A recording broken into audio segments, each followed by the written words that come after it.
Right bulletin వార్తలకు స్వాగతం. ముందుగా వార్తల్లోని ముఖ్యాంశాలు. రైతుల గోడౌన్ దాడిపై తీవ్ర ఆగ్రహం వ్యక్తం చేసిన జగన్. గిట్టుబాటు ధర కోసం ఎదురు చూస్తున్న రైతులపై దాడి దారుణమన్న జగన్. బాధిత రైతులకు అండగా ఉంటామని హామీ ఇచ్చిన జగన్. రైతులకు న్యాయ సహాయం అందిస్తామని భరోసా ఇచ్చిన జగన్. చైనా పర్యటనలో షీ జిన్పింగ్ తో ట్రంప్ కీలక భేటీ. అమెరికా చైనా సంబంధాలు బలంగా ఉన్నాయన్న ట్రంప్. ప్రపంచ శాంతికి రెండు దేశాలు కలిసి పనిచేయాలన్న ట్రంప్ షీ సమావేశంపై అంతర్జాతీయ వర్గాల ఆసక్తి.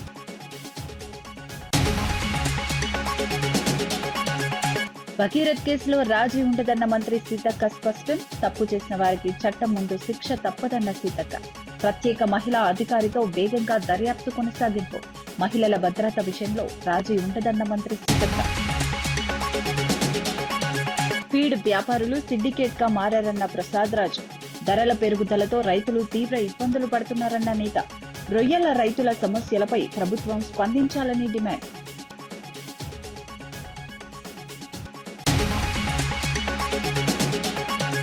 పోక్సో నిందితుడి ఆచూకీపై ఆర్ఎస్ ప్రవీణ్ కీలక పిలుపు. భగీరథ్ కనిపిస్తే వెంటనే సమాచారం ఇవ్వాలని విజ్ఞప్తి.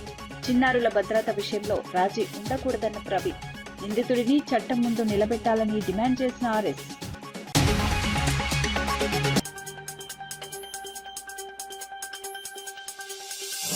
తాడేపల్లిలో వైఎస్ఆర్సీపీ అధినేత వైఎస్ జగన్ ను గుంటూరు జిల్లా మామిళ్లపల్లి రైతులు కలిశారు.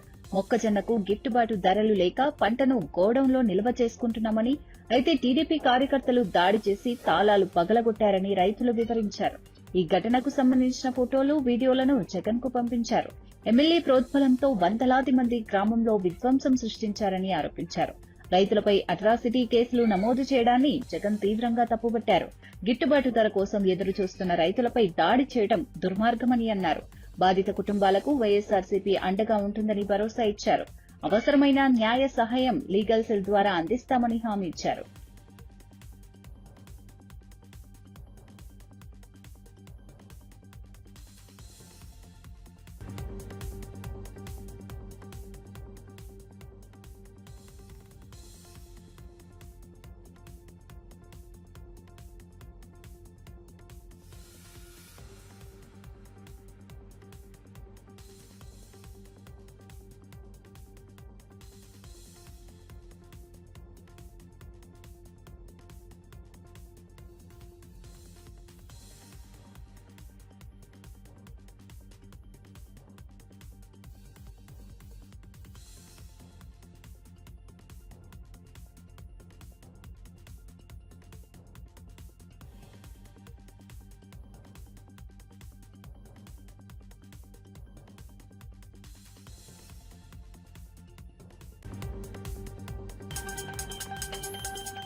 విజయం అంటే మనకు నచ్చిన పనిని మనస్ఫూర్తిగా చేయడమేనని బీఆర్ఎస్ వర్కింగ్ ప్రెసిడెంట్ కేటీఆర్ అన్నారు. విద్యార్థులతో జరిగిన ముఖాముఖి కార్యక్రమంలో ఆయన కీలక సూచనలు చేశారు. తల్లిదండ్రుల మాట వింటూనే మనసు చెప్పే మార్గంలో ముందుకు వెళ్లాలని సూచించారు. జీవితంలో ఎవరినో అనుకరించకుండా మనకంటూ ప్రత్యేక గుర్తింపు సృష్టించుకోవాలని చెప్పారు. కొత్త బెంచ్ మార్క్ ఏర్పాటు చేసినప్పుడే నిజమైన విజయం లభిస్తుందని స్పష్టం చేశారు. ప్రతి విద్యార్థి తనలోని ప్రతిభను గుర్తించి దానికి తగ్గ దిశగా కృషి చేయాలని సూచించారు. ఇతరులను చూసి ఒత్తిడికి గురికాకుండా స్వంత లక్ష్యాలపై దృష్టి పెట్టాలని చెప్పారు. విజయానికి కష్టపడటం, పట్టుదల, ఆత్మవిశ్వాసం అవసరమని వివరించారు. మమ్మీ ఇష్టం, డాడీ ఇష్టంతో వచ్చిన వాళ్ళు రైట్. నిజంగా మీ ఇష్టంతో వచ్చిన వాళ్ళు ఎంతమంది? అరే మీరు లేపిన వాళ్ళు లేపుతున్నారు, ఇది అబద్ధం, ఇది ఓకే నో ప్రాబ్లం. 40% ఉన్నారు. See, I'll tell you, success in my opinion, in my heart, according to me, నా పర్సనల్ ఒపీనియన్ ఇది, మీరైతే వాళ్ళ సంగతి నాకు తెలియదు, is being able to do something that you like where your heart takes you. For example నాకు literature అంటే ఇష్టం అనుకో, నాకు రైటింగ్ ఇష్టం, ఒక పుస్తకం రాయడం ఇష్టం, నావెల్ రాయడం ఇష్టం, లేదా మ్యూజిక్ ఇష్టం. Success is the ability to steer your life in such a way that you will pursue your dreams, you will pursue a career of your dreams. For example, if I want to be a musician, I should be able to pursue it. If I want to be a cricketer, I should be able to pursue it. And see, andaram success kalekpochu. నేను cricketer కావాలనుకుంటుండొచ్చు, నాకు cricket ఆడుతుండొచ్చు, కానీ మన దేశంలో cricketing talent చాలా ఎక్కువ ఉంది కాబట్టి నేను ఒక వైభవ్ సూర్యవంశీ లెక్కనో లేకపోతే యశస్వి జైస్వాల్ లెక్కనో విరాట్ కోహ్లీ లెక్కనో రోహిత్ శర్మ లెక్కనో నేను సక్సెస్ కాలేకపోవచ్చు. కానీ at least I would have tried, at least I would have chased my dream. So మీకు ఇష్టమైన సబ్జెక్టు కాకినాడ జిల్లా జగ్గంపేటలో ఈ నెల 26న దళిత క్రైస్తవ ఐక్యవేదిక ఆధ్వర్యంలో భారీ బహిరంగ సభ నిర్వహించనున్నారు. ఈ సభకు ఎంఆర్పీఎస్ వ్యవస్థాపక అధ్యక్షుడు మందకృష్ణ మాదిగ ముఖ్య అతిథిగా హాజరు కానున్నారు. సుప్రీంకోర్టు తీర్పు నేపథ్యంలో దళిత క్రైస్తవుల మత స్వేచ్ఛ, రాజ్యాంగ హక్కుల పరిరక్షణే ఈ సభ ప్రధాన లక్ష్యమని నాయకులు వెల్లడించారు. దళిత క్రైస్తవులకు న్యాయం జరగాలని, వారి సమస్యలపై విస్తృత చర్చ జరపాలని పేర్కొన్నారు. సమాజంలో సమాన హక్కుల సాధన కోసం ఐక్యంగా ముందుకు సాగాల్సిన అవసరం ఉందన్నారు. రాష్ట్రం నలుమూలల నుంచి పెద్ద సంఖ్యలో ప్రజలు పాల్గొనే అవకాశం ఉందని తెలిపారు. సభను విజయవంతం చేయాలని ఎంఆర్పీఎస్ నేతలు పిలుపునిచ్చారు. ఈ కార్యక్రమంపై ఇప్పటికే స్థానికంగా ఏర్పాట్లు వేగంగా కొనసాగుతున్నాయి.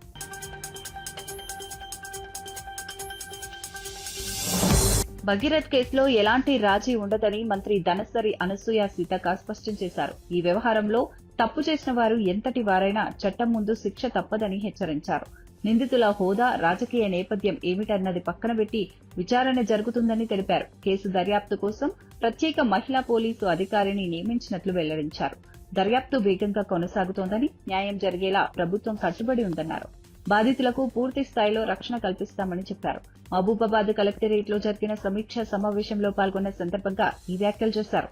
మహిళల భద్రత విషయంలో ఎలాంటి రాజీ ఉండదని స్పష్టం చేశారు. బండి సంజయ్ గారి కుమారుడి మీద ఇచ్చిన కేసు ఉందో ఇయ్యగానే వెంటనే పోక్సో కేసు నమోదు చేశారు. తర్వాత విచారణకు ఒక స్పెషల్ టీం వేయడం జరిగింది. ఆ టీము ఫర్దర్గా యాక్షన్ తీసుకుంటుంది. మేము ఎవరికి సపోర్ట్ చేయడం లేదు. ఖచ్చితంగా మా ప్రభుత్వము ఆడపిల్లల పక్షాన ఉంటుంది, ఆడపిల్లల రక్షణ కోసం ఉంటుంది. కొంతమంది రాజకీయాల కోసం ఏదో మాట్లాడడం కాదు. ఈరోజు అమ్మాయికి న్యాయం జరగాలి, నిందితుడికి శిక్ష పడాలి. ఇది మా విధానం.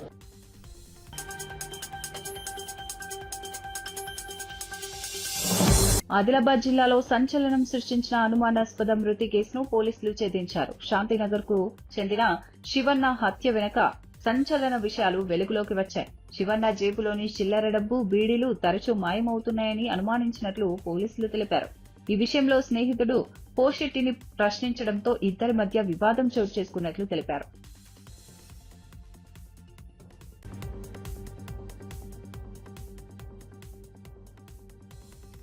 ఐరన్ సామాన్లు ఏరుకొని కూడా అవి అమ్మి జీవిస్తారు. అయితే ఇంతకుముందు ఈ అక్యూర్ వద్ద నుంచి మృతుడు కొన్ని బీడీలు, తర్వాత డబ్బులు తీసిండని చెప్పి ఒక అనుమానంతో, నువ్వేనా డబ్బులు తీసినావు అని చెప్పి అనుమానంతో అతన్ని అడగడం.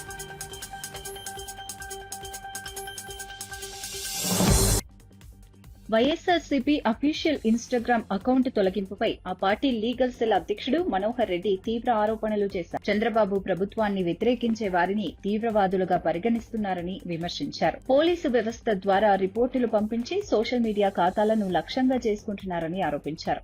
అమరావతి అవినీతి అంశాలు, ప్రభుత్వ వైఫల్యాలు, పత్రికల్లో వచ్చిన వార్తలను పోస్ట్ చేసినందుకే ఈ చర్యలు తీసుకున్నారని అన్నారు. అసభ్యకర పోస్టులు లేకపోయినా అకౌంట్ తొలగించడం ప్రజాస్వామ్యానికి ప్రమాదకరమని పేర్కొన్నారు. ప్రభుత్వంపై ప్రశ్నలు లేవనెత్తే స్వరాలను అణచివేసే ప్రయత్నం జరుగుతోందని ఆరోపించారు. సోషల్ మీడియా వేదికలను రాజకీయంగా వినియోగిస్తున్నారన్న విమర్శలు కూడా చేశారు.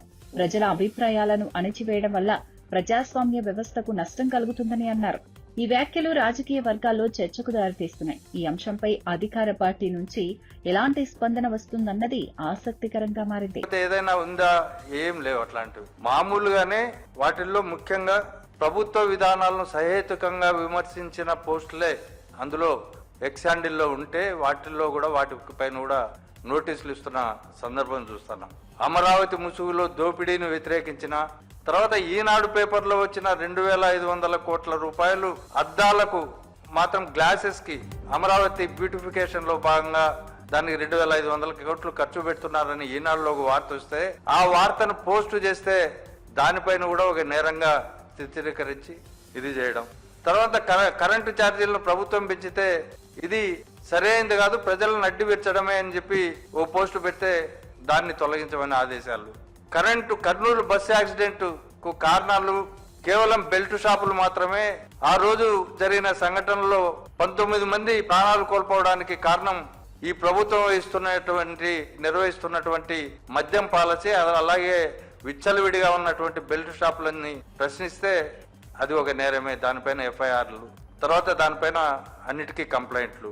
తర్వాత టీటీడీ చైర్మన్ బిఆర్ నాయుడు గారి రాసలీలల గురించి వీడియోలు వస్తే అవి మాధ్యమాల్లో ప్రసారం అయితే వాటిపైన కేసులు.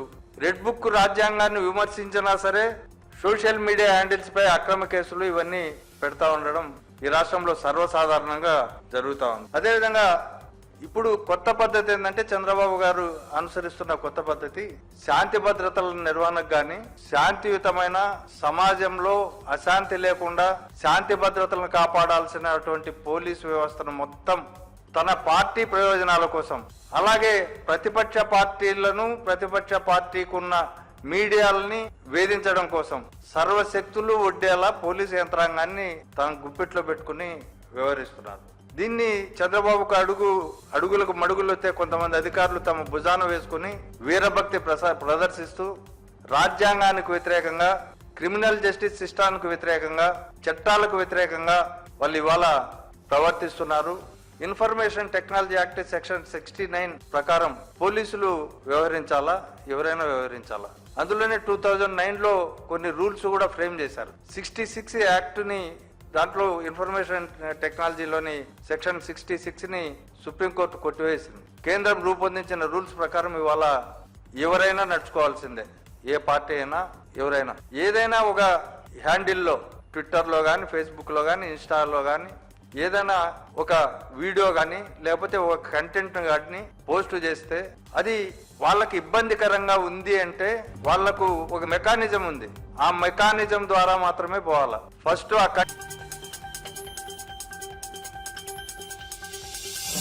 పోక్సో కేసులో నిందితుడిగా ఉన్న బండి సాయి భగీరథ ఆచూకీపై TRS general secretary RS Praveen Kumar కీలక విజ్ఞప్తి చేశారు. ఈ ఫోటోలో ఉన్న వ్యక్తి ఎక్కడైనా కనిపిస్తే వెంటనే 1098 కు సమాచారం ఇవ్వాలని కోరారు. ప్రస్తుతం అతను కనిపించడం లేదని చెప్పారు. చిన్నారుల భద్రత విషయంలో ఎలాంటి రాజీ ఉండకూడదని పేర్కొన్నారు. ప్రజలు అప్రమత్తంగా ఉండి అవసరమైన సమాచారాన్ని పోలీసులకు అందించాలని కోరారు. మీకు ఈ 3 రూపాల్లో ఈ వ్యక్తి అబ్బాయి కాదు, నాకు ఈ వయసు 26 సంవత్సరాలు, సారీ, ఈ వ్యక్తి కనిపిస్తే దయచేసి 1098 చైల్డ్ హెల్ప్ లైన్. ఈ ప్రెస్ కాన్ఫరెన్స్ నిజంగా చెప్పాలంటే సీతక్క గారు పెట్టాలి. ఈ రాష్ట్రంలో మహిళా శిశు సంక్షేమ శాఖ మంత్రి దనసరి అనసూయ అలియా సీతక్క గారు పెట్టాలి.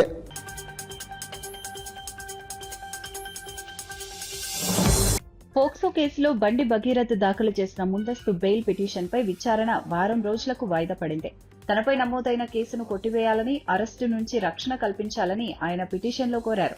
మధ్యంతర బెయిల్ ఇవ్వాలని ఆయన తరపు న్యాయవాది కోర్టులో వాదనలు వినిపించారు. బెయిల్ పిటిషన్పై విచారణ పూర్తయ్యే వరకు అరెస్టు చేయొద్దని కోర్టు ఆదేశాలు జారీ చేసింది. మధ్యంతర బెయిల్ అంశంపై మరింత విచారణ అవసరమని భావించి విచారణను వాయిదా వేసింది. ఈ కేసు రాష్ట్ర వ్యాప్తంగా చర్చనీయాంశంగా మారింది. రాజకీయ పార్టీలు కూడా ఈ వ్యవహారంపై స్పందిస్తున్నాయి.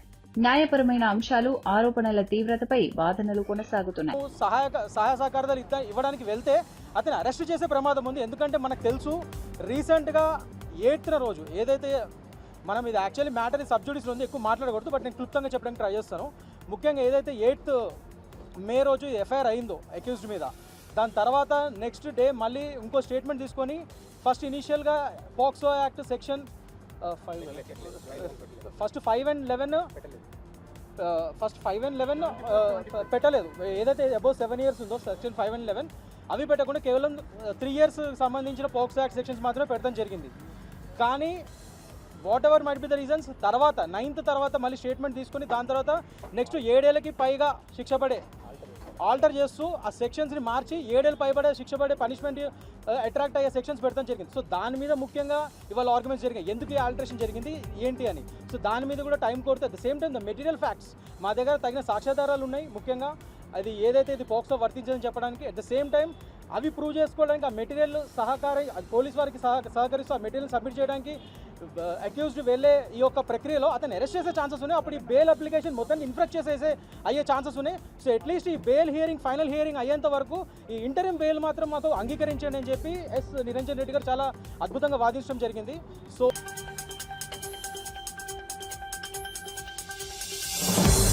హైదరాబాద్ పంజాగుట్టలో బీఆర్ఎస్ కార్యకర్తలు నిరసన కార్యక్రమం చేపట్టారు. మైనర్ బాలికపై అత్యాచారం ఆరోపణలు ఎదుర్కొంటున్న బండి భగీరథ్ ను వెంటనే అరెస్ట్ చేయాలని వారు డిమాండ్ చేశారు. కాంగ్రెస్ ప్రభుత్వం ఉద్దేశపూర్వకంగానే అరెస్టులో జాప్యం చేస్తోందని ఆరోపించారు. బీజేపీ కాంగ్రెస్ పార్టీల మధ్య లోపాయికారి ఒప్పందం ఉందని విమర్శలు గుప్పించారు. ఇప్పటిపై కఠిన చర్యలు తీసుకోవాలని కోరుతూ అంబేద్కర్ విగ్రహం వద్ద ఆందోళన నిర్వహించారు. చట్టం ముందు అందరూ సమానమే, అయితే ఈ కేసులో ఎందుకు ఆలస్యం జరుగుతోందని ప్రశ్నించారు. బాధితురాలికి న్యాయం జరగాలంటే వెంటనే చర్యలు తీసుకోవాలని డిమాండ్ చేశారు. కేసును రాజకీయంగా కాకుండా చట్టపరంగా చూడాలని అన్నారు. ఈ నిరసనలతో పంజాగుట్ట పరిసరాల్లో కొంత ఉద్రిక్త పరిస్థితులు నెలకొన్నాయి. ఈ వ్యవహారం తెలంగాణ రాజకీయాల్లో మరింత చర్చకు దారితీస్తోంది.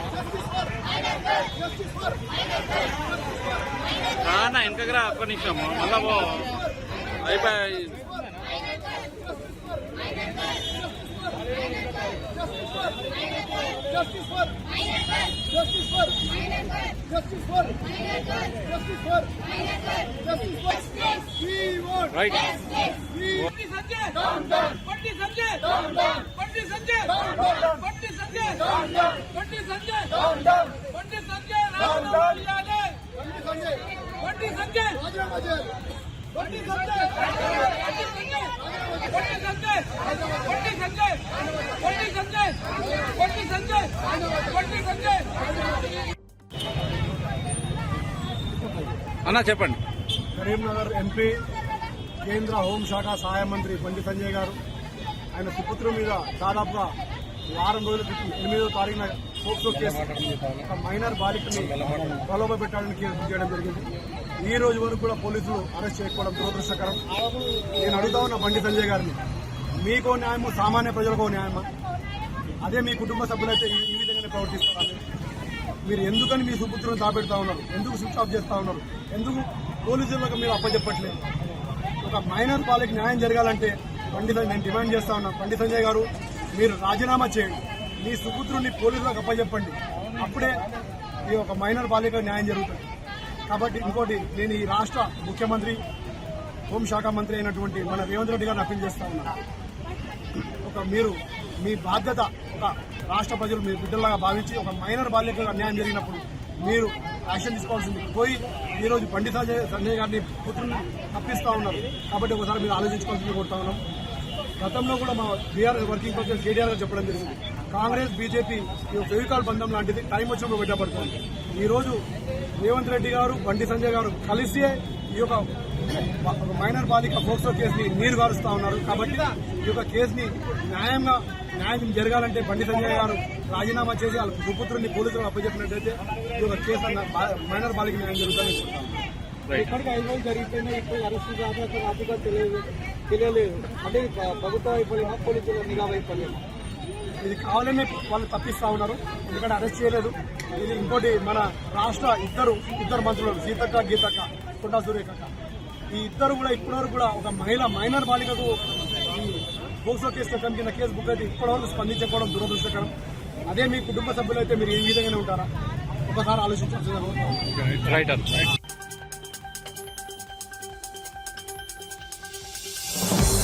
రొయ్యల ఫీడ్ వ్యాపారులు సిండికేట్ గా మారి ధరలను భారీగా పెంచారని వైఎస్సార్సీపీ నేత ముద్దునేరి ప్రసాద్ రాజు ఆరోపించారు. దీనిపై ప్రభుత్వానికి ఎలాంటి అజమాయిషీ లేదని విమర్శించారు. ముఖ్యమంత్రి చంద్రబాబు, మంత్రి లోకేష్ బంధువుల ప్రమేయం ఉండటమే దీనికి కారణమని వ్యాఖ్యానించారు. ఫీడ్ ధరల పెరుగుదలతో రొయ్యల రైతులు తీవ్ర ఇబ్బందులు ఎదుర్కొంటున్నారని అన్నారు. ఇప్పటికే సాగు ఖర్చులు పెరిగిపోవడంతో రైతులు ఆర్థిక ఒత్తిడిని ఎదుర్కొంటున్నారని తెలిపారు.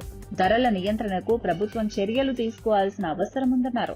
వ్యవసాయ అనుబంధ రంగాల సమస్యలను ప్రభుత్వం నిర్లక్ష్యం చేస్తోందని ఆరోపించారు. ఫీడ్ వ్యాపారులపై పర్యవేక్షణ లేకపోవడం వల్ల రైతులు నష్టపోతున్నారని చెప్పారు.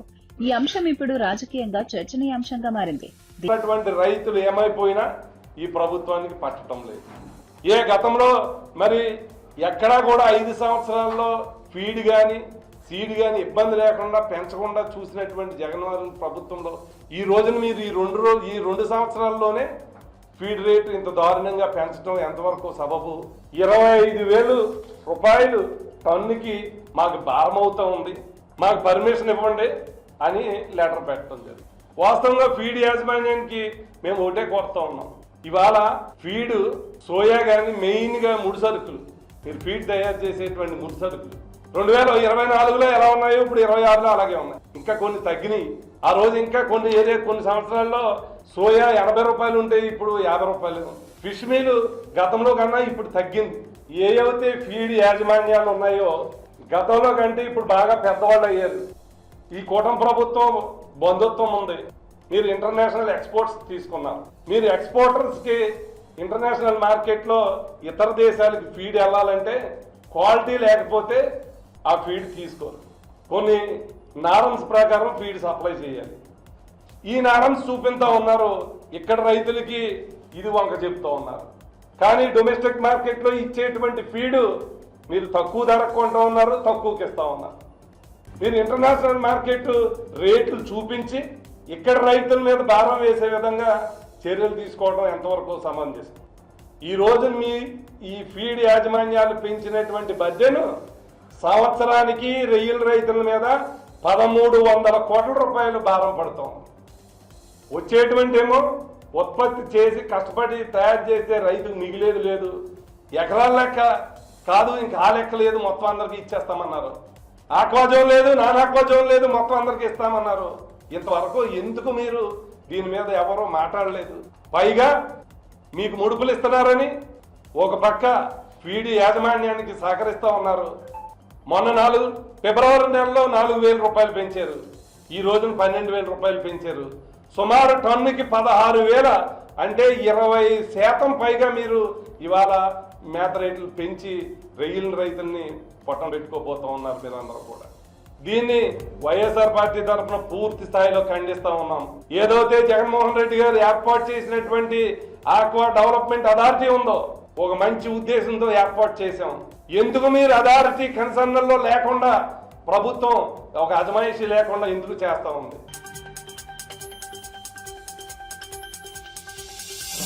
కరీంనగర్లో సంచలనం రేపిన నగల దుకాణం దోపిడీ కేసును పోలీసులు ఛేదించారు. ఈ కేసులో 3 నిందితులను అరెస్ట్ చేసినట్లు పోలీస్ కమిషనర్ వెల్లడించారు. నిందితులు మొత్తం 161 తులాల బంగారం చోరీ చేసినట్లు గుర్తించారు. ప్రధాన నిందితుడు సుబోధ్ సింగ్ బీహార్, బెంగాల్, జార్ఖండ్ రాష్ట్రాల్లో పలు దొంగతనాలకు పాల్పడినట్లు విచారణలో బయటపడింది. దొంగలిచ్చిన బంగారం వ్యాపారితో పాటు నిందితులను అదుపులోకి తీసుకున్నారు. రాష్ట్రాల మధ్య సంచరిస్తూ నేరాలకు పాల్పడిన ముఠాగా పోలీసులు గుర్తించారు. ఈ కేసు ఛేదనలో పోలీసులు కీలక పురోగతి సాధించినట్లు తెలిపారు. సాంకేతిక ఆధారాలు, ప్రత్యేక దర్యాప్తు బృందం సహకారంతో కేసు పరిష్కారమైందన్నారు. ఈ ఘటన జిల్లాలో సంచలనంగా మారింది. అతనికి అరెస్ట్ చేయడం జరిగింది. అతని ఇంటర్వ్యూషన్ లో మెయిన్ ఈ గ్యాంగ్ గురించి ఇన్ఫర్మేషన్ తెలిసింది. ఫస్ట్ ఈ చాలా పెద్ద గ్యాంగ్, వెరీ ప్రొఫెషనల్ గ్యాంగ్ ఇది. I not say gang also, it's a criminal enterprise. ఒక గ్యాంగ్స్టర్ ఉన్నారు సుబోధ్ సింగ్, ఆయన పేరు Subodh Singh. Currently till recently he was in Beur jail Patna, కానీ రీసెంట్ గా పూర్ణియా జైల్ బిహార్ లో షిఫ్ట్ అయ్యారు. So he is the mastermind and gang leader of this gang. అతనే conspire చేస్తారు. అతని కాన్స్పిరసీ అండ్ సూపర్విజన్ లో ఈ మొత్తం ప్లాన్ చేయడం జరిగింది. కరీంనగర్ డకాటీ చేసిన ముందు కూడా ఎట్లా వెళ్ళాలి, ఎట్లా పాడిపోయాలి, మొత్తం వాళ్ళు కూడా ప్లానింగ్ చేసుకున్నారు. నా జనరల్ గా మెయిన్ రోడ్స్ లో మన ఇమీడియట్ గా ఆఫెన్స్ అయిన తర్వాత చెకింగ్ ఉంటాయి కాబట్టి వాళ్ళు ఇంటర్నల్ రోడ్స్ సెలెక్ట్ చేస్తారు. ఆ ఇంటర్నల్ రోడ్ కూడా ముందే రెక్కీ చేసుకొని అక్కడ ఉన్న జియో ట్యాగ్ పాయింట్ మార్క్ చేసి మ్యాప్ లో, ఆఫ్లైన్ మ్యాప్ లో డౌన్లోడ్ చేసి వాళ్ళు మొబైల్ లో పెట్టుకున్నారు. ఈ ఆఫెన్స్ కోసం వాడిన మొబైల్ సిమ్ కూడా సెపరేట్ గా వాళ్ళకి ఒక పర్సన్ సప్లై చేస్తారు. సుబోధ్ సింగ్ గ్యాంగ్ బీహార్ స్టేట్ లో మేజర్ గా చాలా ఆఫెన్స్ జరిగింది. West Bengal, Jharkhand, Maharashtra, Gujarat, Uttarakhand, mainly 7-8 states లో జరిగింది. మోర్ దెన్ 40-42 కేసెస్ ఉన్నాయి. తెలంగాణలో ఫస్ట్ టైం జరిగింది. ఈ టైప్ ఆఫ్ డకాటీ తెలంగాణ జరగలేదు. కానీ still our officers rose to the occasion and were able to identify and apprehend some of the accused. This person name Subodh Singh is also known as golden thief. ఎందుకంటే అతనికి main modus operandi is targeting bank, where gold deposits are there. Manappuram gold ఉంటాయి, bank ఉంటాయి, తర్వాత gold jewellery shop. They came to Telangana around 2 months ago to commit to this dakati. ఆ తర్వాత before that they purchase SIM card from one person called Mehtab Khan. He has also been arrested by giving 10,000 rupees each. Then they roamed around Khambam town lo, Peddapalli, Siddipet, Karimnagar town lo. They did recce of ikkada unna jewelry shops and banks. Finally they targeted this. కానీ ఇక్కడ ఈ shelter తీసుకొని ఇక్కడ target చేస్తే police వాళ్ళు ఈజీగా పట్టుకున్నారు కాబట్టి ఇక్కడ నుంచి 2 hour డిస్టెన్స్ లో ధర్మపురి టౌన్ లో ఫస్ట్ రోజు షెల్టర్ తీసుకున్నారు. వెపన్స్ ఎట్లా వచ్చింది వాళ్ళ దగ్గర? దీంటి ఇంటర్రోగేషన్ లో మేము చూస్తే దీనికి సెపరేట్ టీం ఉంటాయి. సెకండ్ రోజు చంద్రపూర్ డిస్ట్రిక్ట్ లో, మన తెలంగాణ మహారాష్ట్ర బార్డర్ లో చంద్రపూర్ డిస్ట్రిక్ట్ లో వాళ్ళకి ఈ టీం మెంబర్స్ కి కమ్యూనికేషన్ వచ్చింది. అక్కడ ఒక వేరే టీం వాళ్ళు అక్కడ వచ్చి పిస్టల్స్ హ్యాండ్ ఓవర్ చేస్తారు సెకండ్ టీమ్ తో. ఆ సెకండ్ తో కలిసిన తర్వాత వాళ్ళు pistols 6 pistols and 12 magazines total 60 rounds hand over చేశారు టు కమిట్ ద ఆఫెన్స్. ఈ వెపన్ సెకండ్ రోజు ధర్మపురి లాడ్జ్ కి తీసుకువచ్చారు. మళ్ళీ third day morning early morning 6 o'clock అక్కడ నుంచి స్టార్ట్ అయ్యి ఇక్కడ కరీంనగర్కి వచ్చారు. ఆఫెన్స్ చేసుకొని సేమ్ రేట్ లో వెళ్ళిపోయారు. అక్కడ వెళ్ళిన తర్వాత ధర్మపురి దగ్గర వీరు 2 bikes వాడారు. ఒకటి పల్సర్ బైక్, ఒకటి white Apache bike. Pulsar bike లో 3 ఉన్నారు. అక్కడ బైక్ వదిలి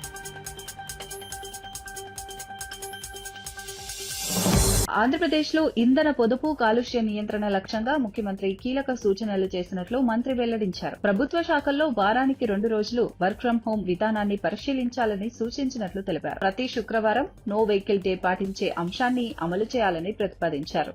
మంత్రులు, అధికారులు వీలైనంత వరకు సైకిళ్లు లేదా పాదయాత్ర ద్వారా ప్రజల్లోకి వెళ్లాలని సూచనలు చేసినట్లు చెప్పారు. ఇకపై కొత్తగా కొనుగోలు చేసే ప్రభుత్వ వాహనాలన్నీ ఎలక్ట్రిక్ వాహనాలే ఉండాలని స్పష్టం చేసినట్లు వెల్లడించారు. కాలుష్య నియంత్రణలో ప్రభుత్వ శాఖలు ముందుండాలని సూచించారు. పర్యావరణ పరిరక్షణ కోసం ప్రజల్లో అవగాహన పెంచే చర్యలు చేపట్టాలని తెలిపారు. అక్కడ ఆ కొంచెం దూరం కూడా మనం కార్లు వెళ్తాం. మనం కార్లు ఎప్పుడైతే వెళ్తామో అన్ని కార్లు మన వెనకాల వస్తాయి, స్కాట్ అన్ని కూడా. అట్లా కాకుండా పక్కన బజారే కాబట్టి నడుచుకుంటూ వెళ్తాం. ఇవన్నీ కూడా మోడల్గా మనం అందరూ కూడా ఉండాలని చెప్పేసి ముఖ్యమంత్రి గారు సూచించడం జరిగిందని చెప్పేసి నేను మనవి చేస్తాను. ఒకరోజు నో వెహికల్ ఫ్రైడే అంటే ఆ రోజు అసలు వాహనాలు వినియోగించుకోకుండా ఈ కాన్వాయ్లు బస్సుల్లో కానీ లేకపోతే అసలు ఆ వాహనాలు తగ్గించుకుని ఒకవేళ మీటింగ్స్ ఏమైనా ఉంటే వర్చువల్ మీటింగ్స్ కండక్ట్ చేయటం ఇవన్నీ కూడా చెప్పడం జరిగిందని చెప్పేసి నేను మనవి చేస్తాను. అదేవిధంగా అధికారులు కూడా అవసరం వస్తే 2-3 ఆఫీసులు కలిసి, అదేవిధంగా మంత్రులు కానీ కలిసి అంటే షేరింగ్ లాగా వస్తే కూడా కొంత అంటే దీని మూలంగా ఎంత వస్తుంది అనేది కాదు, ఒక మోటివేషన్ టు ది పబ్లిక్. అంటే దేశం ఎదుర్కొ క్రైసిస్లో ఉన్నప్పుడు మనందరం కూడా నిలబడాలి అనే స్ఫూర్తితో ఇవన్నీ కూడా డిస్కస్ చేయడం జరిగిందని చెప్పేసి నేను మనవి చేస్తాను. అదేవిధంగా వీక్లీ గవర్నమెంట్ డిపార్ట్మెంట్స్లో ప్రతి వారం కూడా ఎంత డీజిల్ వాడుతున్నామో, ఎంత ఖర్చు అవుతుంది, ఎన్ని కిలోమీటర్లు తిరిగే దాని మీద కొంచెం మానిటర్ పెట్టమని చెప్పి ఇంతకుముందు లేని కొంచెం చెక్స్ పెట్టమని చెప్పేసి చెప్పడం జరిగింది. ఒకవేళ కొత్త వెహికల్స్ ఏమైనా కొంటే అవన్నీ కూడా ఈవీ వెహికల్స్ కొంటే బాగుంటుందని కూడా సూచన చేశారు. ఈవీ వెహికల్స్ కొనడానికి ప్రయత్నం చేయమని చెప్పేసి కూడా చెప్పడం జరిగిందని చెప్పేసి మనం చేస్తాను. మరి ఇది ఐఎన్పిఆర్ శాఖ ద్వారా ఈ ఏదైతే చర్యలు ఉన్నాయో పబ్లిక్ని మోటివేట్ చేసే విధంగా సోషల్ మీడియా ద్వారా లేకపోతే పత్రికా ప్రకటన ద్వారా, టీవీ ప్రచారం ద్వారా వీటన్నిటిని కూడా ప్రజలకి చేరవేయమని చెప్పేసి కూడా చెప్పడం జరిగిందని చెప్పేసి నేను మనవి చేస్తాను. మరి step for the nation awareness campaign promoting walking and cycling. నాకు చెప్పేది కొంతమంది ముఖ్యమంత్రి గారు అవసరం వస్తే అందరం సైకిల్ మీద కూడా వద్దాం సెక్రటరియట్కి అంటే ఒక మోటివేషనల్గా